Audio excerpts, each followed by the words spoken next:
here we are. As Paula said, I'm Kelsey May Crane, Thurston County Stormwater Outreach Specialist, and Jennifer Johnson here, Environmental Health. Gosh, she's a specialist of so many things. I'm going to let her remind you when I hand the mic over to her in a bit. We're so happy to be here. Thanks for inviting us. We'll give a quick giveaway here in just a second. I know most of you signed in for the Go Green Yard Care program and got a raffle ticket. Any last folks that would like one? Okay. So we'll do that in just a minute. We're going to go over our shared goal. We'll talk about drainage, the stormwater context, healthy choices, septic care. We'll have a Q&A, and then we have a pesticide-free pledge that we also have at the end. So our shared goal is pretty simple: a healthy lake for all to enjoy, right? Okay, so like I said, we're going to start by providing the context of the lake. Many of you know it. Okay, so some of this might be just a refresher, and some of it you might find interesting. So I am a total map geek. I've made a lot of maps for you. First of all, let's orient ourselves. Where are we here in Thurston County? Okay, so we've got the county, and sort of like, where's Waldo? Because we have a lot of water in Thurston County, but there we are, right there in the Tri-Lakes area. We know what the lake looks like. We've got these awesome blown up maps in the back. The reason I like to orient us, though, is because we are surrounded by roads. It's a very urbanized area, and that's a big piece of the lake, right? The watershed context is also super important, how drainage works around us. So any water, whether it's snowmelt, rainfall, watering your yard, however that may go, how does it move through the system? And this is one of my favorite systems in Thurston County to talk about. It is so interesting. As we know, we're in the Woodland Creek watershed and the Henderson Inlet watershed. Pattison Lake is fed by precipitation. Groundwater is the main influence, and Hicks Lake, and flows into Long Lake, which flows into Lois Lake, then to Woodland Creek, and out to Puget Sound and Henderson Inlet. So I've illustrated that for you, and I think as you all live around Pattison Lake, you know this, but one thing that I find so interesting is these lakes here, they're all completely connected. In fact, the headwaters of Woodland Creek is Hicks Lake, which, what does that say? Hicks Lake is very much so groundwater fed. Not only is Hicks Lake, Pattison Lake, Long Lake, Lois Lake, they're all wide reaches of Woodland Creek.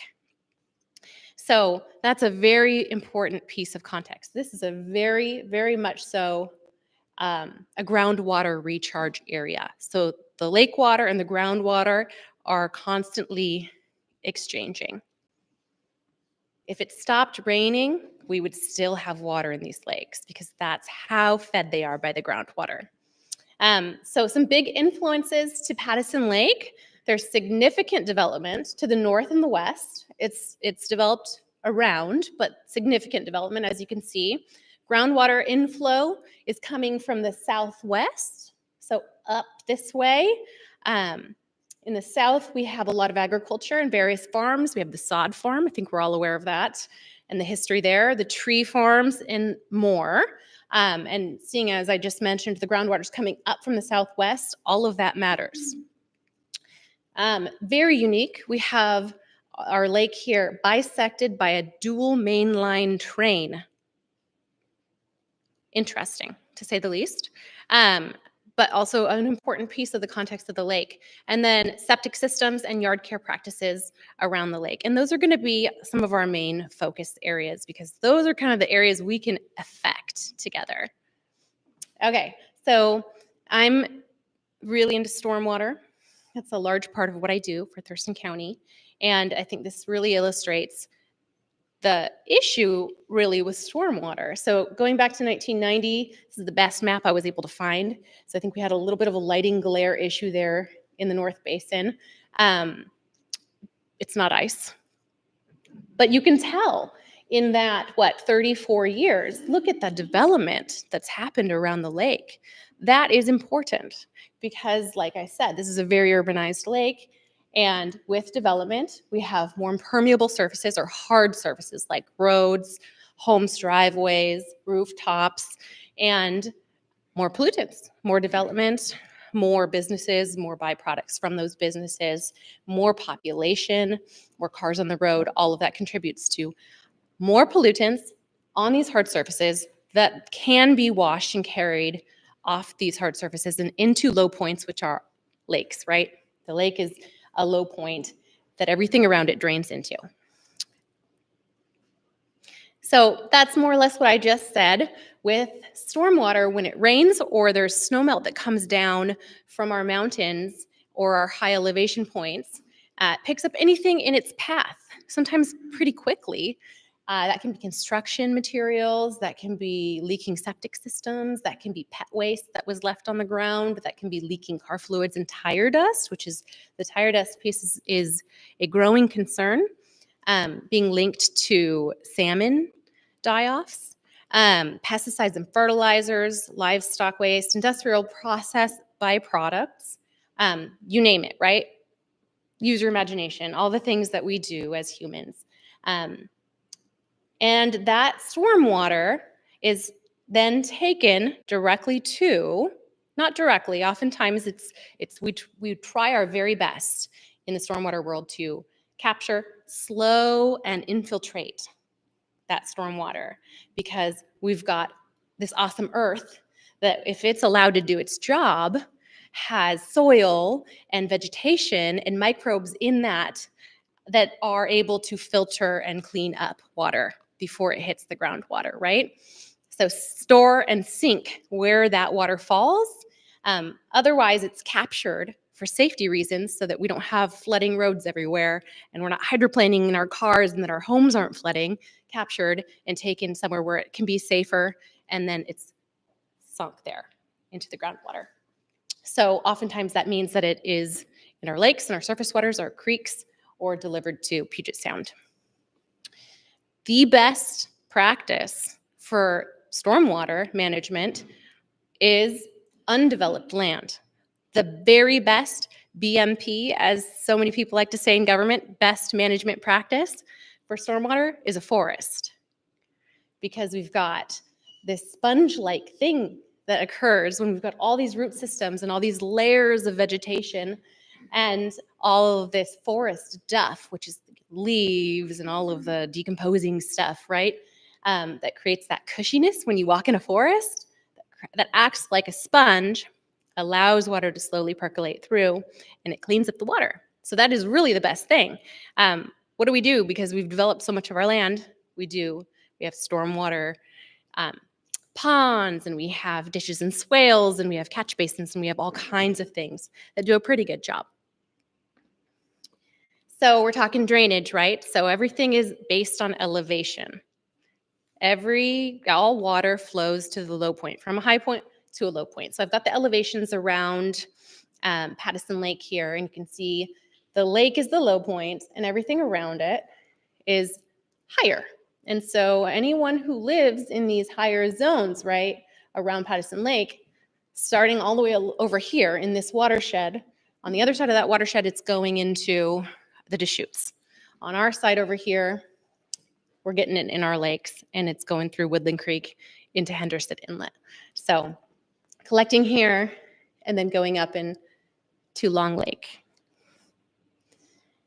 And we've had some really cool things occur in the last several years where the county's been doing some culvert replacement. And there was a culvert replacement project that was done on Woodland Creek, and since then we've actually had salmon in Woodland Creek. So we have Woodland Creek, salmon bearing, also 303D listed, which is a fancy ecology word for impaired. And the main reason it's impaired is for temperature. So it's a sensitive body of water. It's important. It's salmon bearing, and it drains to Puget Sound. And Pattison Lake and the Tri-Lakes are intimately connected to it. So we're kind of talking now about how are we influenced at Pattison Lake by our surroundings and by other water bodies near us, but also how do we influence others? Long Lake, those up further in the drainage equation. And then septic systems. Most lakes have the similar issue. A lot of shoreline residences were built early, and they were cabins, and they weren't year-round habitation. They weren't really set up for full families year-round. That's kind of the main thing. And now we've changed the way that we're doing that. Often we have more people living in our homes, and we have them living there year-round.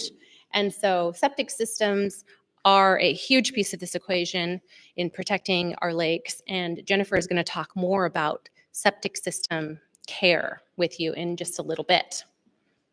And then there's other things to think about too, physical barriers. This is an interesting one. There's sort of a trifecta happening here, and I'm sure you all have driven this many, many times, right? Mullen Road, you see Woodland Creek connecting from Pattison to Long here.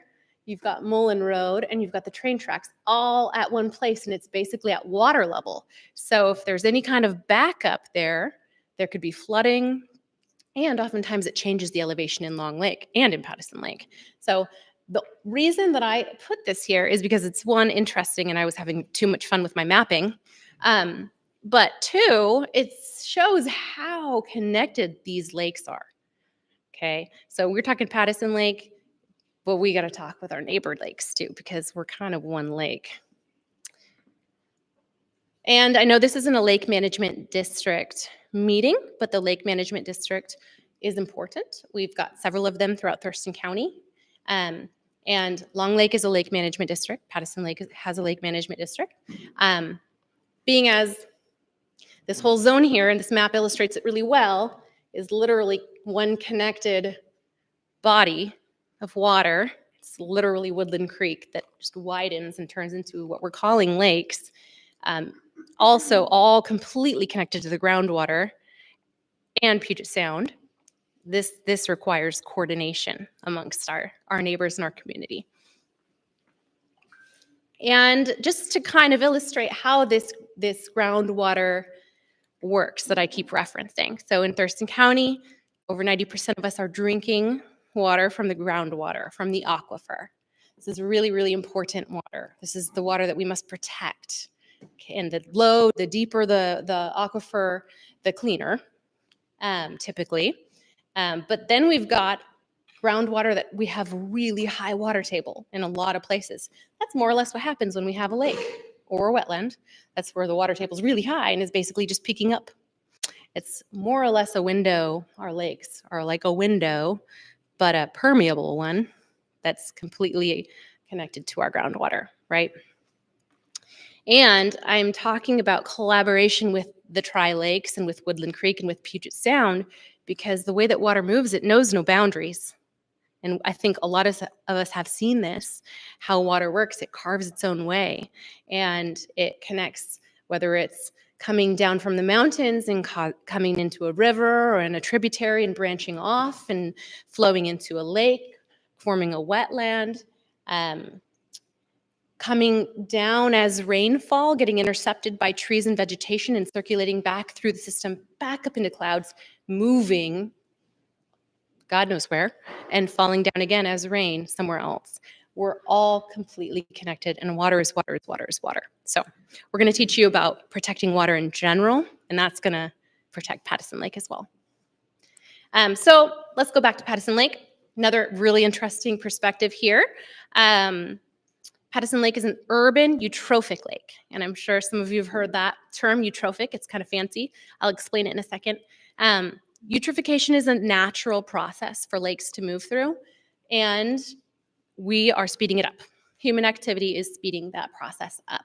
With our nutrient and sediment loading, we're seeing algae blooms, and Pattison Lake does have a history of cyanobacteria, so toxic algae blooms, and that's really important. And I think one of the most important things is that we need to know how to identify it, or at least notice when there's an algae bloom and know who to call to report it so that we can investigate and find out if it is toxic. So here's an algae bloom. I'm sure we've all seen some type of algae bloom. There's a lot of algae. There's a lot of different types, looks different. Really, if you see anything that looks like this anywhere in Pattison Lake or any other lake, report that.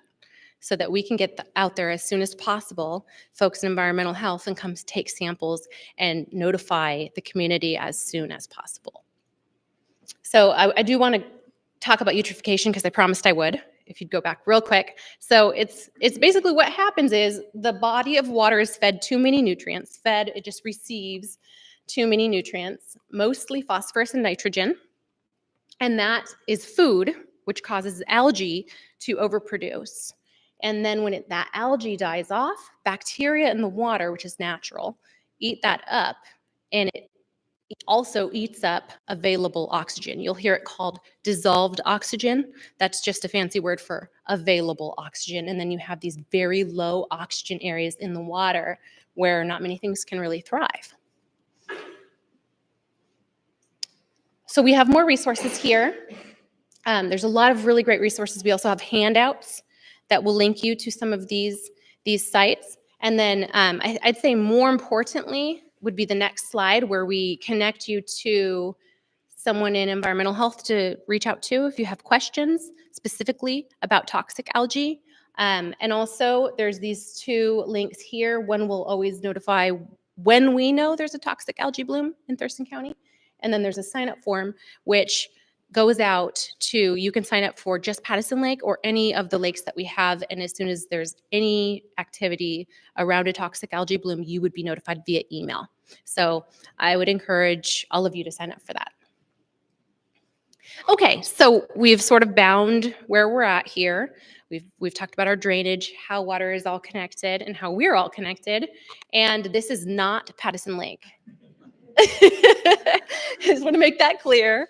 I found this photo. I thought it was very vibrant and illustrates my point, because we're about to talk about lakefront and anyone near the lake, and how and what we do, how we live, how we manage our yards, and what products we use around our homes, how we manage our septic systems. We're about to talk about that. And as you can see here, most folks in this image, and this is pretty similar to a lot of the lakes in Thurston County, have lawns, green lawns that stretch right up to the water's surface. That is not good if we're talking about nutrients, too many nutrients in the water, because often what comes along with a real green lawn is fertilizer and potentially pesticides and herbicides and all kinds of things we really want to keep out of our water. So in a perfect world, we would have, and don't get scared when I say it, but we would have buffers surrounding the entire thing, native plant buffers and trees that still allow for great views around the entire lake, protecting it and causing any water that's coming downstream, down elevation into the lake to slow and be filtered before it hits the water. And now I'm going to hand it over to Jennifer Johnson. Thank you so much. Okay. I'm just getting over a cold, so that's why the mask. Can you all hear me okay, though? I have to admit I'm a little out of practice with presenting with a mask. There was a time there where I got pretty good at it, but that I have to warm back up to it. So just let me know. So my name is Jennifer Johnson, and I actually live near the Eld watershed, or I live in the Eld watershed out in northwest Thurston County. And so I want you all to know that what I talk about tonight, I didn't just, read about in a book. I did that too, but I actually really try to practice all of the things that I'm going to talk to you about tonight myself personally, because I love to swim and I want to swim in Pattison Lake, and I swim in the Eld Inlet every single week, year round. So my goal is to ensure that we all have healthy water that we can swim in, and that my daughter can swim in, and that my grandchildren, and that Kelsey's grandchildren, and all of our grandchildren can swim in, okay? And so we've talked about the surface water, which of course Pattison Lake is, and also everything we do in and around our homes affects our drinking water. We've talked about how in Thurston County, almost all of us drink groundwater. If you live up at Summit Lake, you might drink Summit Lake. So all the more reason to really be aware of what we do in and around our homes. Okay. So Kelsey did talk about a stormwater buffer, and I'm going to talk about that a little bit within our backyard, with just taking care of our yards and allowing our yards to help filter our stormwater. So this is just kind of a snapshot of everything that we could talk about with natural yard care. I'm going to get into some of those specifics. I know that you have the opportunity to let your board know what you'd like to do next year. I'm happy to come back and give an entire presentation on natural yard care. Okay, we do that. I talk for about 1 hour and get more into the specifics. I'm also going to talk tonight about septic system care. Happy to come and do a full 90-minute presentation on septic system care and maintenance. Okay, and we have a great program, the Go Green online training, for those of you who leave tonight and say, you know, I really want to know more. We have a self-paced online training that goes through a lot of the principles we're going to talk about. So naturescaping is essentially landscaping as nature would do. It involves native plants, and we've talked tonight already about an opportunity to get some very low-cost native plants through the Conservation District plant sale. That happens in March. You know, sometimes people think, oh, native plants, that's just like ferns and big, huge trees. I can't have that in my yard. Actually, native plants are gorgeous. There's so many. The fantastic part about native plants is that they do not require any kind of fertilizers. They don't require any kind of pest control because they have adapted here along with all of the pests that we have in our region. So they won't need pest control. They won't need fertilizing. Not going to say you're not going to have to weed them because, of course, those tricky little invasives will still come in around them. But you can have a gorgeous landscape with year-round interest using native plants. I very much encourage that for those of you that have this wonderful privilege and ability to live so close to a beautiful water. You know, really taking that opportunity to help preserve and clean that water by planting native plants. Lots of resources here. Kind of just added these today, so jot these down. We can make this presentation available to Paula so that you can click through on the links. These are all live links. King County, Kelsey was just showing me this incredible resource they have in King County where you can actually pretty much for free, I mean, the plants won't be free, but low cost through the Conservation District, but they have this tool that you can actually design your own native landscape using exactly what will grow well in your particular conditions. Very much encourage you to check that out. So, you know, this for some people might be like, oh my gosh, I would never want my yard to look like that.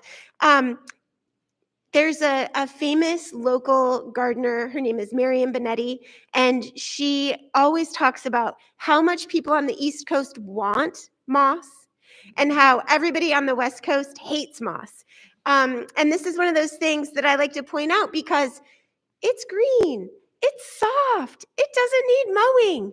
If your yard looks like this is a great candidate for a naturescaped yard. That's what you can just tell your neighbors. Well, my yard's naturescaped. I don't know about yours.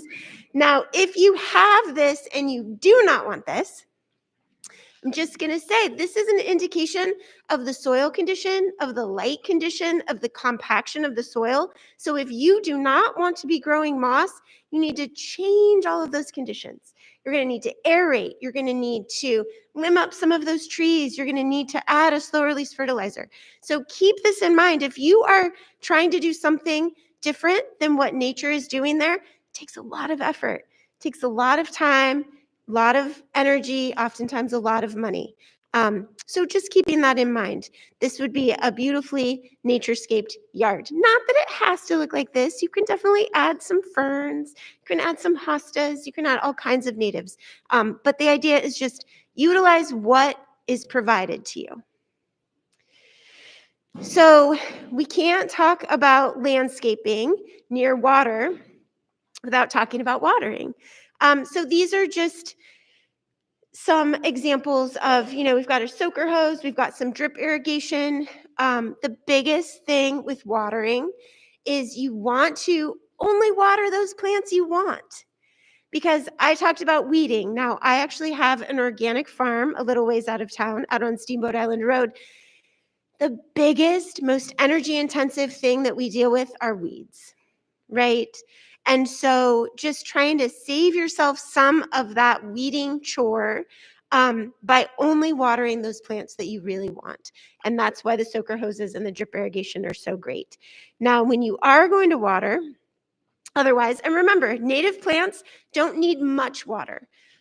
So if you've got a native landscape, you're not having to water much. We used to say, when I started doing this about 20 years ago, that after a couple of years, native plants didn't need water. I'm noticing that we need to change that message because honestly, as hot and dry as our summers are, they will need a little bit of water. They're obviously going to need some water in the dry months for a couple of years. But after that, maybe once a month, or if we have that 110-degree day coming, get out there and give it some water, but very low water use plants, okay? So as far as watering, we say morning and evening. This is just a way to reduce evapotranspiration.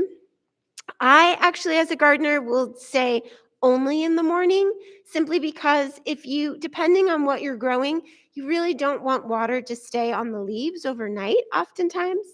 And really trying to keep water off of the sidewalks, off of the driveway. I think that Kelsey's done a great job setting us up for stormwater and understanding how that works. We certainly don't want to be adding to the stormwater issue. And then for that reason, we actually don't recommend sprinklers. So Kelsey was talking about those green lawns that go right up to the edge of the water. A buffer would be great. And then up to that buffer is an eco lawn. And eco lawns might be the kind of thing that you learned about 20 years ago and you said, I don't want one of those long-haired hippie lawns. I will say eco lawns have come a long way in the last 20 years. We actually have a few little spots in our backyard where I'm testing things out. So if you see this and you think, well, my grandkids run through that clover and I don't want there to be bees, there are actually micro clover varieties. There are some Pacific Northwest blends that actually do a really great job of staying low. They require very less maintenance. So more time on the lake and less time dealing with your lawn. We have given out, or we've tried to, I don't think we've successfully given out any of the Grandpa's weeders tonight. Everyone's choosing the native plants, which is great. The Grandpa's weeder tool is really a great tool. I do want to say, as you pull weeds, you want to make sure that you're replacing them with something that you do want. So planting a plant in its place.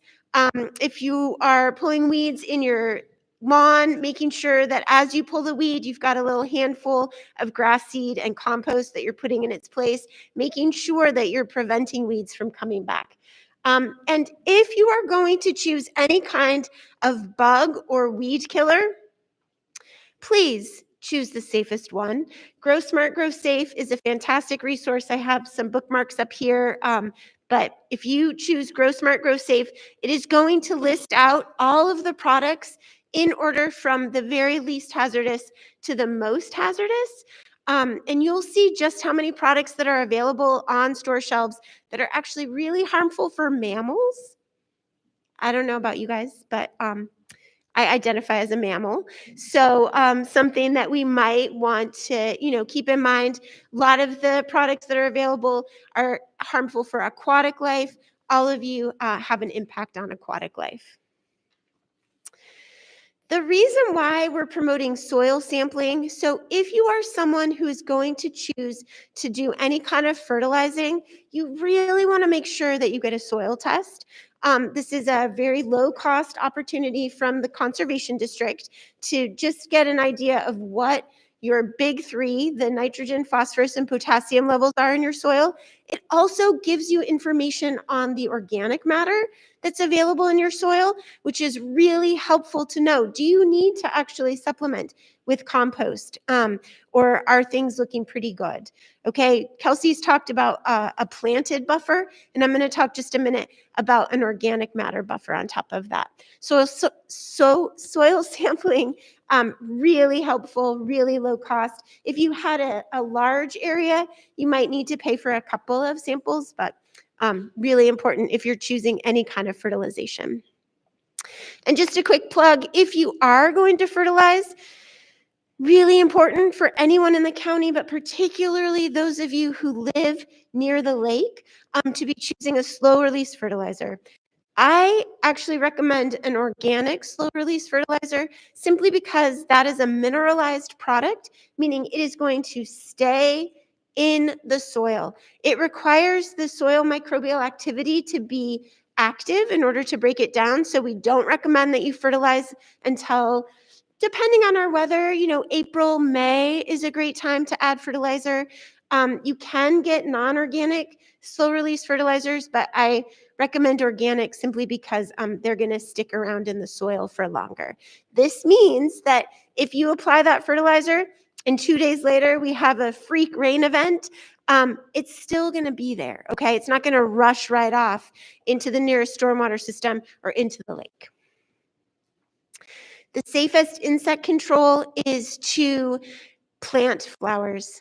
Sounds so simple. I've seen this firsthand, how important it is to have flowers in the daisy and sunflower families, because what you're doing is attracting beneficial insects to the landscape. If you need to, you can purchase beneficial insects to give it a little bit of a head start if you have a large aphid problem, let's say. But again, if you're choosing any kind of pest control product, you want to make sure you're choosing the safest one. So I talked about the importance of organic matter just a moment ago, and I want to just go into that a little bit. What you want to avoid is having any kind of bare soil, because that bare soil allows sediment to run off and into the lake. So making sure that you're using mulch, that you're applying compost, these are going to go a long way towards helping to keep that. Remember that sponge that Kelsey showed us, that graphic? Anything you can do to bring back, to mimic that forest floor, is going to help keep stormwater on site. Here's a few more resources. We have eco-pros that are trained landscapers in these practices. I talked about Grow Smart, Grow Safe. We've talked about the Go Green Lawn Care. And then we have an entire website at Thurston County Public Health dedicated to gardening information. I have my card over there. Happy to answer questions. I can stick around outside the doors and hang out tonight if you want to talk more, or feel free to email or give me a call.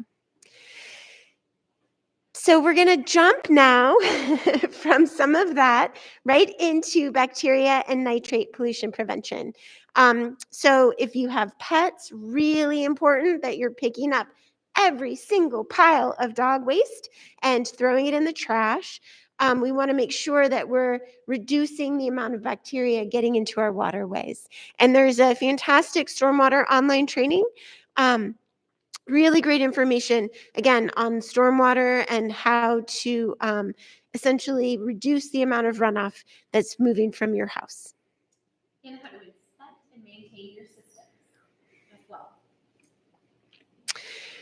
Okay, I'm going to jump into septic system care and maintenance. Again, usually we do this in about 90 minutes, so I'm going to go pretty quick, okay? It can be pretty quick.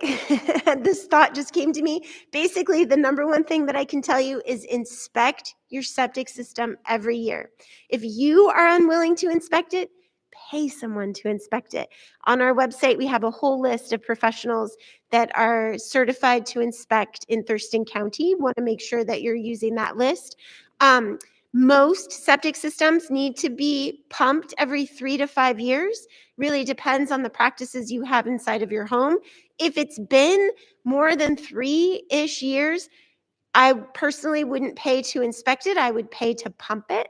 You can then ask the pumper, So, it's been this amount of time. Did I go a little too long? Could I have gone a little bit longer? Once you have a pumper that you can really trust, you're going to be able to work out that relationship. Okay.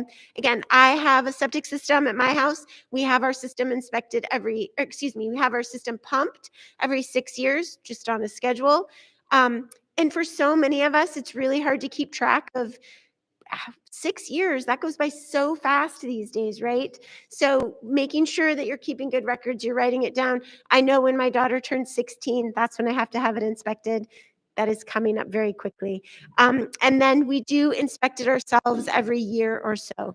So the reason why we ask at Thurston County that you get your system inspected annually is because even if you don't have to have your system pumped for 6 years, if you don't look at the system for that length of time, you have the potential of missing problems when they're small and less expensive.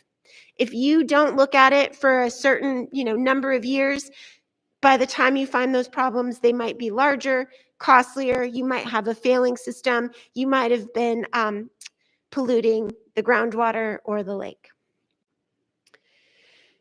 Essentially, the don'ts are, don't want to ever park over it, have a garden or a basketball court built over it. You really want to know where all of the components are so that you can protect all of the components of your septic system. We don't recommend additives. That's the, additive that your grandma told you. Yeast down there once a week is really helpful. Doesn't do anything.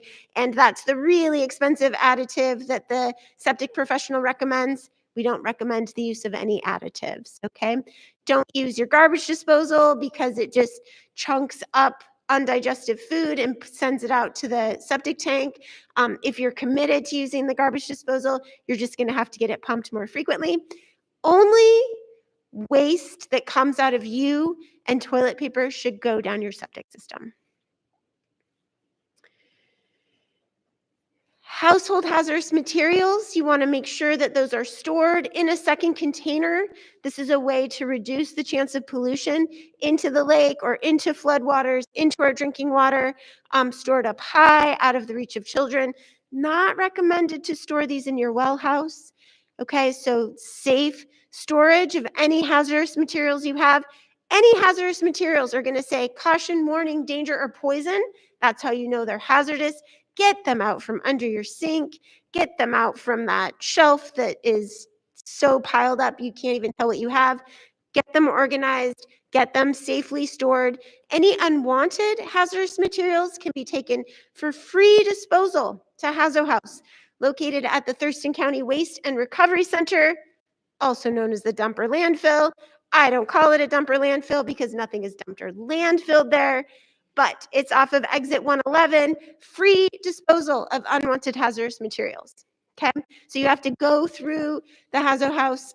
If you're on your way out there on a dump run, go through Hazo House first because you don't have to get weighed. Just drop it off. It's open the same time as the Waste and Recovery Center every single day from 9 to 4:45.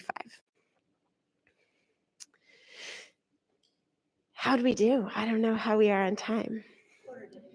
Look at us. Oh my goodness. Okay, so we have, 15 minutes to answer any questions. So I have a question. Yes, sir, please.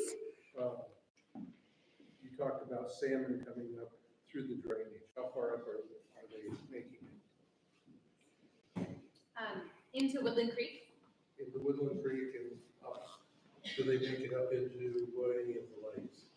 I cannot answer that question for you, but I would love to connect you with some folks that might be able to. I'm just curious. Yeah, it's a great question. It's relatively newish. What's that? Oh, I have a question too, follow up to Cliff's question. Okay. Yes, Yeah, Cliff, like I'd to love know to the connect answer you. too. You'd love to know the answer? Okay, so will you follow up with me, Paula, and then I'll Yeah. connect you and we'll do some digging and Perfect. see what we can find out. I Yeah, want to know. yeah, I want to know too. And then a follow-up question to Cliff's question is,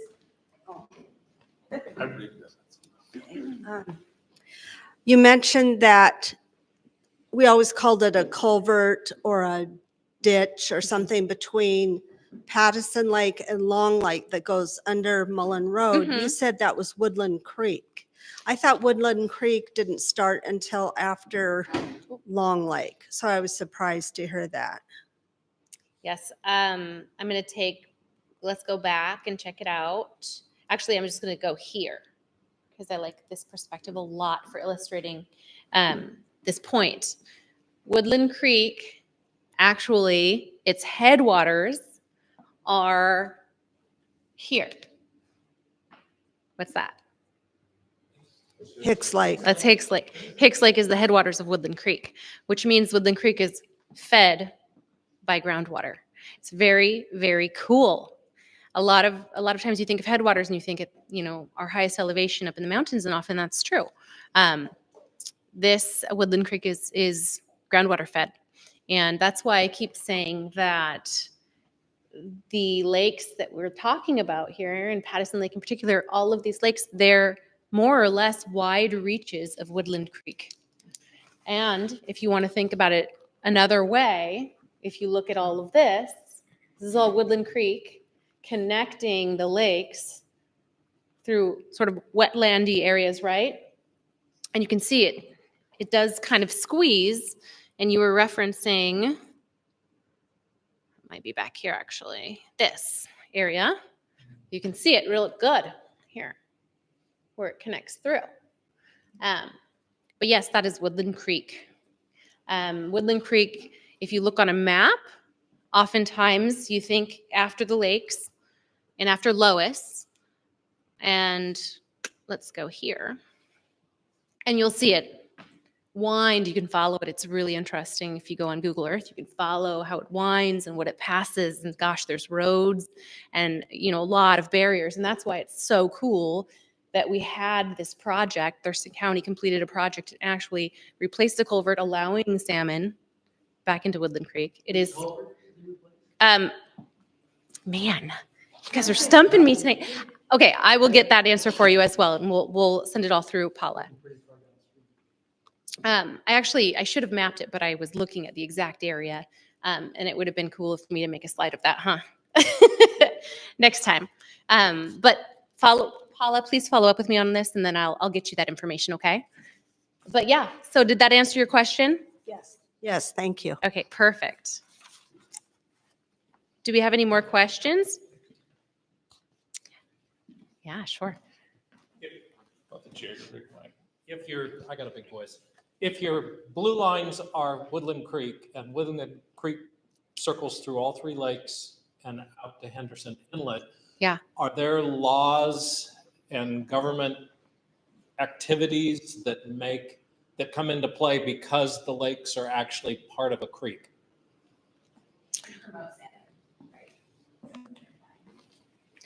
Say that again, that they're promoting salmon, to promote salmon passage. There's any waters of the state, there are definitely laws. There's regulations or protections, as I like to call them, connected to all waters of the state. And surface water, groundwater, storm water, wastewater, it all has its own suite of regulations and protections associated with it.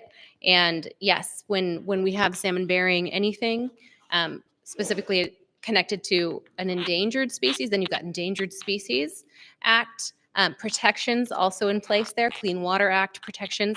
So we have, yes, various different protections connected to the lake, the stream, and all of this, I would feel more comfortable sending you to either environmental health or our hydrogeologist to have this conversation, because it gets complicated, and they can provide studies and exact details for you.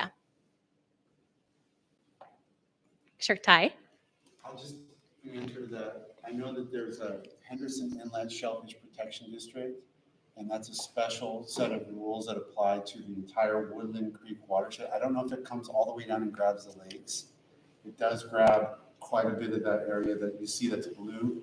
It's really about protecting the Henderson Inlet there. And there was downgrades of shellfish. There were problems with the shellfish, the health of the shellfish there. So that triggered the county commissioners several years ago to create a shellfish protection district. That heightens for anyone that's on a septic within that boundary, it heightens the requirements to do inspections, and the county can come out and they do dye testing. We do a bunch of things to try to figure out where the problems are, target those problems and attack them. It really follows that whole blue line. I don't know if it goes all the way down to the lakes. It probably doesn't, if you're saying the Hicks Lake is the headwaters, but that whole swath around that blue line that connects your lakes to Henderson Inlet are subject to a special set of rules. And the board updates that every 10 years. And a couple of years ago, we re-upped it for another 10 years because it was showing great results, actually. When you do actually the heightened scrutiny to the septic systems, you get, you show a lot better water quality, and then that connects to shellfish health. So. But those rules, then you're saying, don't apply to the lakes that flow into Woodland Creek. They might not, yeah, I'm not sure that the boundary, there's a map, and I don't have it memorized exactly where the boundary is. I know there's some folks along Woodland Creek that are like, why am I included in this? Because we've heard from those folks. And it's like, well, if you're connected to Woodland Creek, then you're connected to Henderson Inlet, and you actually have an impact on what's going on with the water quality around the shellfish beds and Henderson Inlet. We have another one on Eld Inlet, which is over where Jessica lives. And then Nisqually Reach. So there's like 3 of them in the county, and they're 3 of our 4 main inlets from Puget Sound. And those have heightened protections. And the rest of the county really does not, unless you have a complex septic system. The rest of the county does not have those heightened protections. So that's something that we're talking about with the Board of Health. You might hear about discussions about that in coming years. Sure. Interesting enough. And we can talk more about this if you want to follow up with Paula.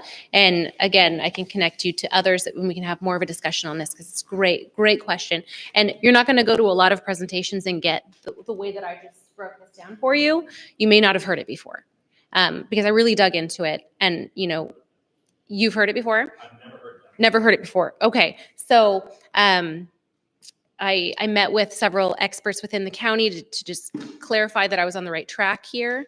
I love thinking about water's interconnectivity, and I think it's really important that we consider holistic education around water. And so I just wanted to paint that picture, and so it may have opened up some more questions and some more thinking, and I would love to continue this conversation and connect you to some other folks that can expand on this. So please follow up with Paula and get connected to us so we can do that. Okay, go ahead. The hydrolysis, or I don't know how to say it. but- Hydrogeologist? Yeah, that one. Yeah. Between Hicks Lake and Addison Lake, there's a small, very small creek, if you will, if you want to call it that. So I'm assuming that a lot of that water is coming through in an underground fashion. With Yep. pressure and so on. Yeah. Oh, absolutely. Because, the creek itself is between 2 houses and it's about this wide.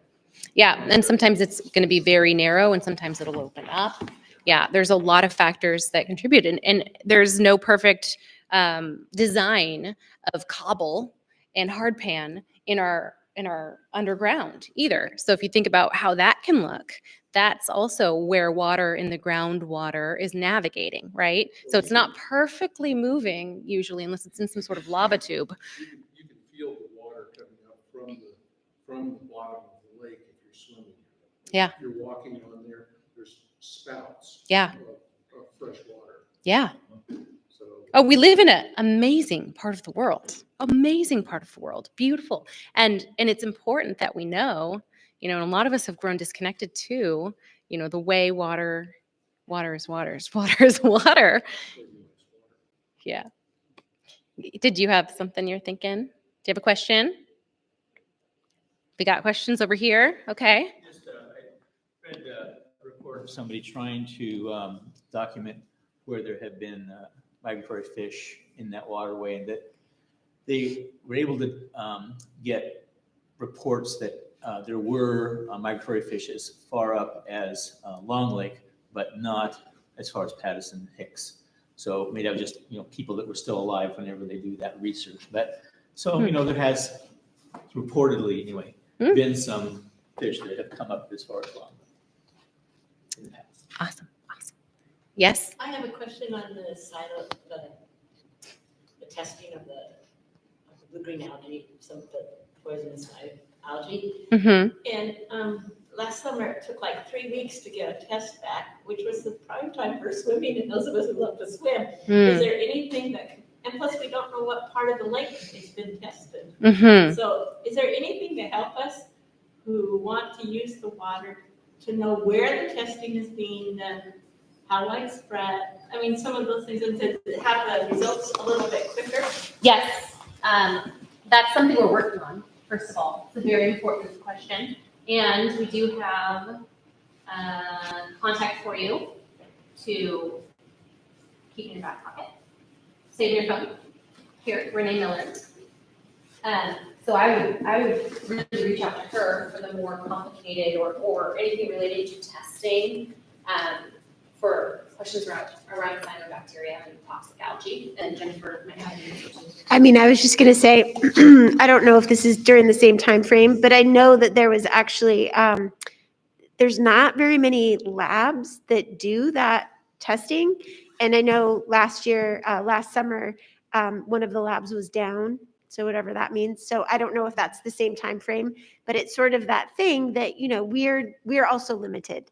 And so, yeah, I would also say, and I know that when the reports come out, it's very specific about what area was tested. So you can certainly get that information, but do keep in mind that, water is circulating. So I love to swim too. I don't know that if there was, toxic algae in one part of the lake, I would feel comfortable going into a different part of the lake, but that's just me. And the more populations we're seeing, dogs, for example, are some of the most vulnerable to this algae, the toxic algae. And so definitely the dogs away from the shoreline, because even getting on their paws and such can make them very sick. So it's not fun. The world is contending with some very not fun issues, and very important that we all work together on this stuff. On that topic, can you tell us exactly who's responsible for putting the advisory signs out? I know there was a volunteer network. We were given a contact name, I tried to be contacted a number of times, got no response. Okay. But we have our whole street didn't get signs last summer for. So I think it's environmental health. It is environmental health, yeah. And Was there a contact? yeah. If Paula, will you follow up with me? And yeah, I'll get you there's a guy named John, and I can certainly give you his number. Oh, perfect. Yeah. Okay. Very good. Yeah. And know that we're actively working on it. This is a big concern. Like right now, just being aware of algae blooms. They're not all toxic. They're not even close. Vegetation in your lake naturally happen. But We have public access points where kids are going down there. There's no signs. oh, absolutely. I was kind of addressing the toxic algae thing in the 3-week lag time. I empathize with that big time. I have very young kiddos. I'm always thoroughly checking things out to see where they can swim and stay happy. Let's do a drawing. I think we have more stuff and then also more questions. I would also just say, when in doubt, feel free to call. I mean, these are like actual humans doing this work. I had somebody call me from Lake Lawrence last year and ask if they could eat a fish that they had just caught there. And I looked and we didn't have an algae alert, but I just went next door, asked, guy who does the work, hey, and he said, no, I just tested. There is toxic algae in that lake. They should not eat the fish. We just, it was like Friday afternoon and he wasn't going to get the alert out until Monday morning. So just keep that in mind. When in doubt, feel free to give us a call. Absolutely. Give us a call. We will, even if it's not my department or I don't have the exact answer, I will hunt it down for you. So call me. Call Jennifer. I I have a winner here, and I don't have a name, so I'm gonna read the number. So we've got, are you ready? 8877.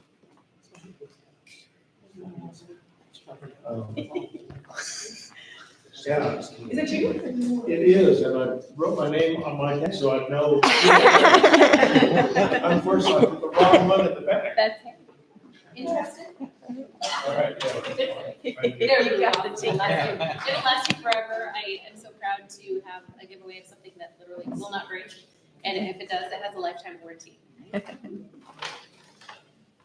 if you have more questions, just let us know. Jessica, do it. Okay, Yeah, we you have followed the rules. You put your name on I it. did. soil sample plants, weeder tool. You tell me. I don't know. Okay. Welcome. I know we've done the native plants. Tammy. Morris. Okay, soil sample or grandpa's weeder tool.